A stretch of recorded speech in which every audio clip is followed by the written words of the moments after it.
Hello students, today we will learn when two position of a single dice is given and there is no any face common. So how will we solve this type of question? बेटा starting की जो video थी part 1 dice की उसमें मैंने आपको समझाया था when single dice is given one position of a dice is given so how will we solve this type of question. उसमें बेटा कंसेप्ट क्या था? कंसेप्ट था या तो आपको जर्नल डाइस गिवन मिलती थी जिसमें एडजेसेंट फेस का जो सम है, ठीक है, एडजेसेंट फेस का जो सम है वो 7 होता था, या आपको एक स्टैंडर्ड डाइस मिलती थी जिसमें अपोजिट फेस का सम 7 होता था। ठीक है, अपोजिट फेस का सम अगर 7 है तो एडजेसेंट फेस का सम 7 नहीं है। ये मैंने बात आपको पार्ट 1 में बताई थी। ठीक है, तो इसमें भी सेम कंसेप्ट लगेगा। ठीक है, हालांकि इसमें डाइस की 2 पोजीशन गिवन है, ठीक है, लेकिन कंसेप्ट सेम लगेगा। अब पहले तो आप ये पता कीजिए कि ये जर्नल डाइस है या स्टैंडर्ड डाइस है। इसमें आपको बताना क्या है कि आपको अपोजिट टू 3 बताना है। तो यहाँ पे आपने क्या देखा कि किसी भी नंबर का सम 7, किसी भी एडजेसेंट नंबर का सम 7 नहीं है और यहाँ पे भी नहीं है। तो सिंपल सी बात है, ये एक स्टैंडर्ड डाइस है। ठीक है, ये एक स्टैंडर्ड डाइस है, तो 3 का अपोजिट क्या होगा? 3 में मैं क्या ऐड करूं कि सम 7 आ जाए? तो 3 में मैं 4 ऐड करूंगा तो सम 7 आ जाएगा। तो 3 का अपोजिट हो गया 4। ठीक है बेटा, तो 3 का अपोजिट हो गया 4 और ये हो गया हमारा आंसर। आई होप बेटा आपको ये कंसेप्ट समझ में आया होगा।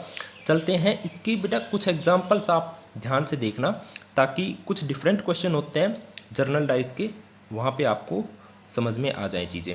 चलिए एक एग्जांपल इसका और लेते हैं, स्टैंडर्ड डाइस का ही। ठीक है, फिर जर्नल डाइस के ऊपर बात करेंगे। तो बेटा इस क्वेश्चन में देखिए कि क्या किसी भी एडजेसेंट फेस का सम 7 है? नहीं है, यहाँ पे भी नहीं है। ठीक है, तो किसी भी एडजेसेंट फेस का सम 7 नहीं है तो अपोजिट फेस का सम 7 होगा। बात क्लियर है ना? और इस क्वेश्चन में पूछा क्या है? 2 का अपोजिट। तो 2 का अपोजिट क्या हो जाएगा भाई? 2 का अपोजिट इसके अकॉर्डिंग हो जाएगा आपका 5, क्योंकि 2 में 5 ऐड करेंगे तो 7 होगा।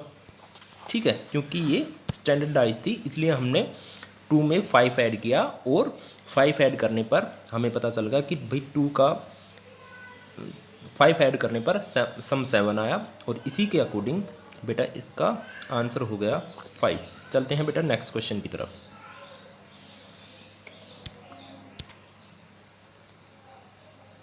बेटा इस क्वेश्चन में देखिए, क्या किसी भी एडजेसेंट फेस का किसी भी डाइस में, या तो आइदर इसमें और इसमें, किसी भी एडजेसेंट फेस का सम 7 है? यस। यहाँ पे 3 और 4 ये एडजेसेंट डाइस है और इनका सम है 7। ठीक है, तो कैसे करेंगे बेटा इसको सोल्व? भाई 3 और 4 का सम 7 है, मीन्स एडजेसेंट का सम 7 है, तो ये एक डाइस हुई जर्नल डाइस। तो जर्नल डाइस अगर ये हुई तो बेटा इसमें कोई भी exact answer means definite answer होगा नहीं। तो 2, 3 और 4 बेटा इसका अपोजिट जो फेस है वो 1, 5 और 6 में से कोई भी अपोजिट फेस हो सकता है।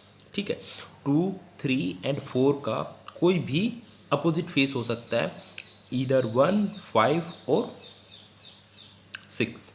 चलिए एक क्वेश्चन और करते हैं, उसको ऑप्शंस के साथ सीखते हैं कि ऑप्शंस के साथ कैसे हम आंसर को चूज करेंगे।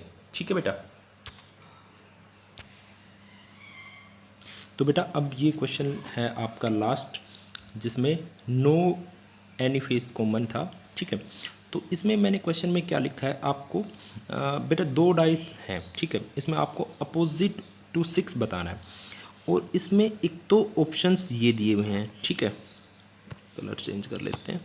इसमें एक तो ऑप्शंस आपके ये दिए हुए हैं, एक ये ऑप्शंस हैं और एक ये ऑप्शंस हैं। ठीक है, सिचुएशन के अकॉर्डिंग आपको ऑप्शंस आपको बताने हैं। सबसे पहली बात करते हैं कि ये जो डाइस है, ठीक है, ये जो डाइस है ये जर्नल डाइस है या स्टैंडर्ड डाइस है, ये चेक करते हैं। तो भाई जर्नल डाइस कब होती है? जब अपोजिट फेस का सम 7 हो, और सॉरी स्टैंडर्ड डाइस जब अपोजिट फेस का सम 7 हो, और जर्नल डाइस जब एडजेसेंट फेस का सम 7 हो। तो यहाँ पे आप देखिए एडजेसेंट फेस का सम 7 आ रहा है, तो ये डाइस हो गई आपकी जर्नल डाइस।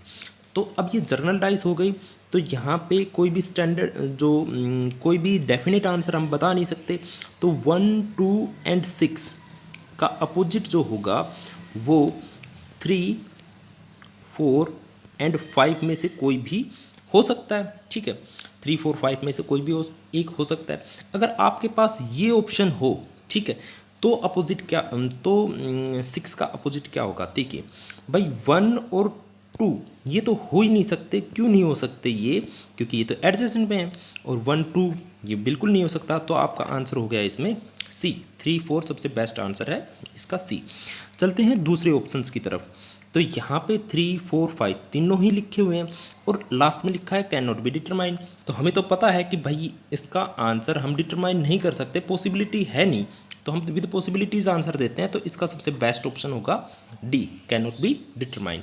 अगर आपके पास बेटा ये ऑप्शन हो 3, 4, 5 एंड 1, तो भाई यहाँ पे 3, 4, 5 तीनों आ चुके हैं, तो आंसर क्या होना चाहिए बेटा? इसमें आपका कंसेप्ट क्या लगाना है भाई? जो टॉप होता है उसका अपोजिट टॉप ही होगा, ठीक है। जो फ्रंट में होता है तो उसका अपोजिट फ्रंट वाला ही होगा, और जो साइड में होता है उसका अपोजिट साइड वाला ही होगा। तो भाई 6 का अपोजिट क्या हो गया? 5। तो इसके अकॉर्डिंग आपका 5 आंसर। आई होप बेटा आपको ये वीडियो समझ में आई होगी। So thanks for watching my video. Have a nice day.